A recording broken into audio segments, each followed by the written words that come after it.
Bonjour les amis, nouvelle vidéo aujourd'hui pour parler de l'expert américain bien connu Scott Ritter qui va parler d'Israël. Pour lui, en cas de conflit, bien sûr, États-Unis-Iran, cela pourrait signer la fin, bien sûr, d'Israël. Mais juste avant de l'écouter et d'en parler, n'oubliez pas, comme d'habitude, de vous abonner, le pouce, le commentaire, le partage, le boost. Allez aussi vous abonner sur la chaîne Odyssée. Vous le savez, la chaîne Odyssée a été ouverte depuis hier, donc n'hésitez pas, vous pouvez y retrouver, bien sûr, toutes les vidéos Odyssée. Il n'y a pas de censure, donc n'hésitez pas bien sûr à aller regarder les vidéos là-bas, à vous abonner et à laisser un petit commentaire. Et puis vous avez aussi la page Facebook, le compte X, le compte Instagram, le compte TikTok et surtout le compte Patreon. Donc n'hésitez pas aussi à me soutenir sur Patreon. Allez, on l'écoute et on en parle juste après. L'Iran est le roi de la région. Soyons clairs à ce sujet.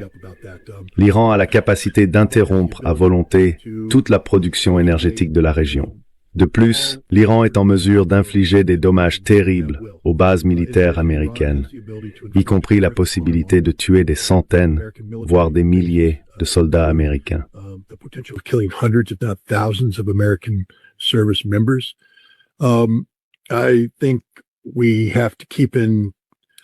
Je pense que nous devons garder à l'esprit la possibilité que les États-Unis perdent certains navires, y compris un porte-avions. Et l'Iran, bien sûr, a la capacité d'infliger des dommages presque mortels à Israël. Oui, j'ai de mauvaises nouvelles pour les planificateurs militaires américains. Soyons simplement francs et honnêtes à ce sujet. Les Iraniens se préparent depuis plus de 20 ans à mener un conflit existentiel contre Israël, les États-Unis et l'Occident.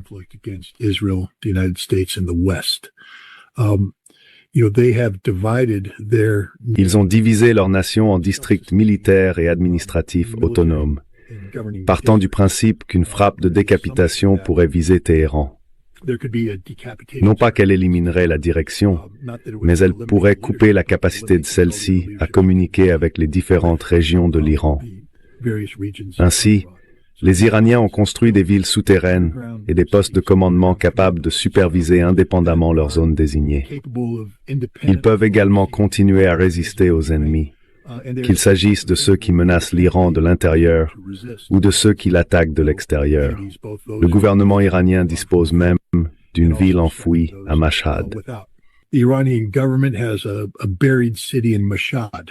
I would imagine that J'imagine que vous savez, ils ont leur propre plan de continuité du gouvernement en place et que les dirigeants appropriés ont été envoyés aux endroits prévus. Comme nous l'avons appris avec le cas de Fordow, l'usine souterraine d'enrichissement nucléaire, Fordow était essentiellement une caverne souterraine préexistante et modifiée que les Iraniens avaient aménagée pour assurer leur résilience. Ils en ont des dizaines, voire plus, disséminés à travers le pays, dont beaucoup dont nous ignorons même l'existence, où ils peuvent dissimuler du matériel de production, du matériel militaire sensible, des documents, des bureaux gouvernementaux et des capacités d'enrichissement. Enrichment capabilities. The Iranians would be fools not to have implemented. Les Iraniens seraient insensés de ne pas avoir mis en œuvre tous les plans nécessaires à leur résilience nationale existentielle. Et donc, nous avons tout gâché. Je veux dire, si l'on veut mener une frappe de décapitation, elle doit être faite par surprise. On n'annonce pas son coup à l'avance. Et vous savez, même si les États-Unis intervenaient avec des armes nucléaires, et je ne les vois pas faire cela, ils n'élimineraient pas le régime iranien. Cela n'arrivera tout simplement pas. It just isn't going to happen. And what's going to happen is that the Iranians are going to deliver. Et ce qui va se passer, c'est que les Iraniens vont porter un coup décisif à Israël, qui pourrait bien mettre fin à la capacité d'Israël de survivre en tant qu'État moderne, en détruisant des infrastructures essentielles qui ne seront pas réparées de sitôt, rendant Israël pratiquement inhabitable pour des millions de personnes contraintes de fuir. D'un point de vue démographique, ce serait la fin d'Israël. Les Iraniens sont prêts non seulement à fermer le détroit d'Ormuz, mais aussi à perturber durablement la capacité des pays producteurs d'énergie de la région à produire de l'énergie. Cela aurait, vous savez, un impact presque fatal sur l'économie mondiale. Je veux dire, j'ai peur pour moi, pour ma famille et pour les États-Unis des conséquences.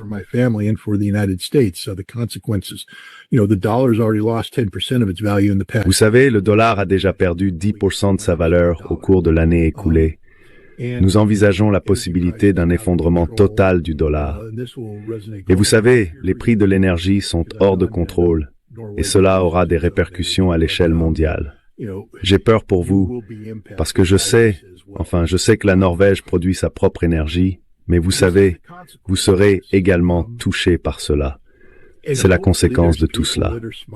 Espérons qu'il y ait des gens assez intelligents pour dire « Hé, Monsieur le Président, cela va pas fonctionner. Ce n'est pas le bon moment. Ne faisons pas ça. C'est insensé. Vous perdrez les élections de mi-mandat. Vous serez destitué. » Tout ça. Donc nous verrons ce que Trump fera.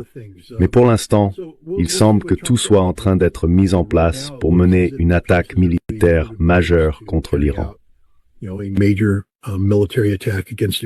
Je suis d'accord avec lui, ça serait une erreur grave d'attaquer l'Iran. Déjà, parce que grâce à son détroit, bien sûr, eh bien, elle peut bloquer quasiment plus de la moitié du passage du pétrole dans le monde. Donc, ça foutrait une merde économique partout dans le monde. C'est-à-dire que même les pays qui ne seraient pas confrontés directement ou indirectement à ce conflit seraient touchés, bien sûr, par la possibilité à l'Iran de quasiment couper la moitié du pétrole du monde. Donc ça serait une erreur grave, surtout que les États-Unis, même si Trump, on le voit, accélère de plus en plus pour essayer de sauver le dollar et de relancer l'économie américaine, eh bien c'est pas encore fait.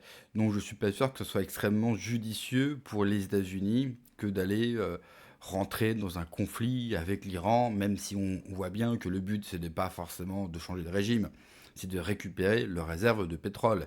Encore, il faut être capable de détruire le régime iranien. Et on sait aussi qu'en cas de guerre, généralement, les populations, au lieu de se desserrer, eh bien, du pouvoir se rapprochent et se rassemblent. C'est normal, ils sont attaqués, donc ils seront tous derrière le régime. Ils ne vont pas commencer une révolution, bien sûr, en plein bombardement américain. Ensuite, pour Israël, que dire ? Israël continue dans sa ligne, c'est-à-dire détruire, embêter, casser les couilles pour être vulgaire à tous ses voisins. Elle estime que l'Iran est une menace, que l'Iran est un État terroriste parce que gouverné par les mollahs, ce qu'il faut. On sait que les mollahs ne sont pas appliqués dans des attaques terroristes et ne financent même pas le véritable terrorisme, celui qui nous touche, nous, par exemple, en Occident. Donc en fait, la seule menace que représente l'Iran, c'est l'hégémonie militaire, économique que peut avoir Israël dans la région. Et c'est surtout un sérieux concurrent à ses frontières. Donc c'est la seule raison pour Israël de commettre encore un crime de guerre. Parce que ça serait un crime que d'attaquer un pays souverain qui n'a rien fait à personne. L'Iran, en plus, qui vit comme le Venezuela, comme Cuba ou comme plein d'autres pays dans le monde, qui vit de sanctions américaines. Donc le pays pourrait avoir une situation économique bien plus envieuse s'il n'y aurait pas ces satanées sanctions. Nous, Français, eh bien, on a été pendant très longtemps un gros partenaire de l'Iran. La France était le pays européen le plus implanté en Iran et nous avons abandonné toutes nos positions parce que les Américains nous l'ont demandé. Là encore, la fameuse indépendance, bien sûr, française face aux Américains. Moi, personnellement, je m'en fous que l'Iran soit gouverné par des mollahs. Cela ne nous concerne pas et cela ne nous affecte pas. L'Iran ne nous cause aucun tort. Et puis vous avez eu aussi ces dernières heures l'avertissement de la Chine. Pas touche à l'Iran. L'Iran est le premier fournisseur de pétrole à la Chine. La Chine qui n'a pas de réserve de pétrole. C'est la seule énergie qu'elle ne possède pas sur son sol. Avec le gaz, c'est vrai. Mais le pétrole est pour elle vital. Donc attaquer l'Iran serait vraiment un signal dans la région extrêmement grave. Après, est-ce que Israël pourrait réellement être détruit et être anéanti après une attaque sur l'Iran? Ça, je n'y crois pas non plus. L'avantage que possède Israël, c'est de posséder justement l'arme atomique, même si dans le même temps, je pense que l'Iran la possède déjà et qu'on se leurre vraiment sur leurs travaux. Je pense que l'Iran possède déjà l'arme atomique. Quand vous avez l'uranium plus les moyens balistiques, donc la technologie, bien sûr, de mettre une ogive dans un missile et d'être en capacité de l'envoyer à peu près partout où vous le souhaitez, je pense qu'il la possède déjà. Et je vois mal un conflit nucléaire entre les deux nations, surtout vu le rapprochement géographique. Ça serait bénéfique pour aucun des deux parties, donc personne n'a à gagner à cela. Il faut laisser l'Iran tranquille. Et il faut surtout, pour nous occidentaux, enfin en tout cas je parle pour les États-Unis, arrêtez d'aller emmerder le monde. Merci d'avoir regardé la vidéo les amis. N'oubliez pas comme d'habitude le pouce, le commentaire, le partage, le boost également de la vidéo. Puis abonnez-vous à ma chaîne Odyssée. Allez, prenez soin de vous. Que Dieu vous protège. Allez, ciao.